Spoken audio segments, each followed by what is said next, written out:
Assalamualaikum, ketemu lagi bersama aku, Aulia Mistis. Seperti biasa aku akan menceritakan kisah-kisah mistis yang bikin penasaran. Sebelum kita mulai ceritanya, yuk subscribe dulu channel ini. Kita akan bercerita tentang Menara Saidah. Menara Saidah adalah sebuah gedung terbengkalai di Jakarta, dikenal dengan berbagai kisah mistis yang menyeramkan. Salah satu cerita yang paling populer adalah penampakan hantu wanita bergaun merah, sering disebut kuntilanak merah, di lantai-lantai kosong gedung.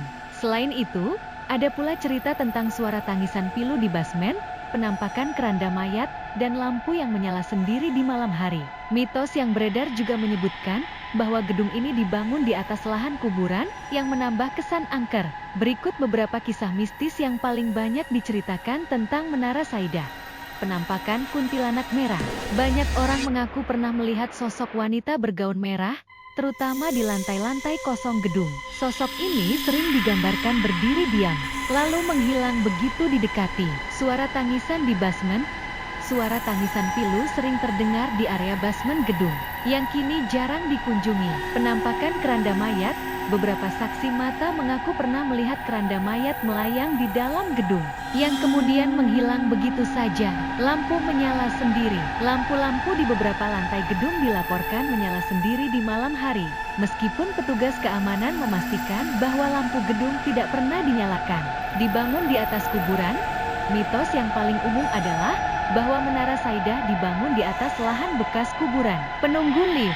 Ada cerita tentang seorang karyawan yang terjebak di lift yang terus bergerak naik turun.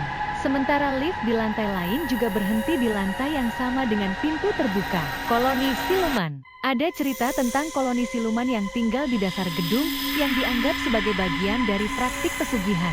Meskipun banyak cerita mistis yang beredar, Menara Saidah juga memiliki sisi historis dan faktual. Gedung ini dibangun pada tahun 1997.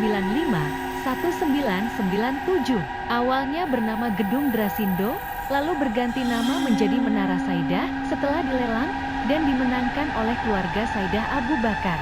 Gedung ini kemudian terbengkalai sejak tahun 2007 karena masalah struktural dan manajemen. Menara Saidah tetap menjadi landmark yang dikenal di Jakarta, dan kisah-kisah mistisnya terus menarik perhatian banyak orang hingga saat ini. Menara Saidah tetap menjadi sebuah gedung yang dikenal di Jakarta, dan kisah-kisah mistisnya terus menarik perhatian banyak orang hingga saat ini. Terima kasih banyak sudah mau mampir serta mendengarkan ceritaku ya sobat. Sampai berjumpa lagi di kisah-kisah selanjutnya. Yang punya kisah-kisah mistis pribadi yuk, bisa aku ceritain di sini. Dadah.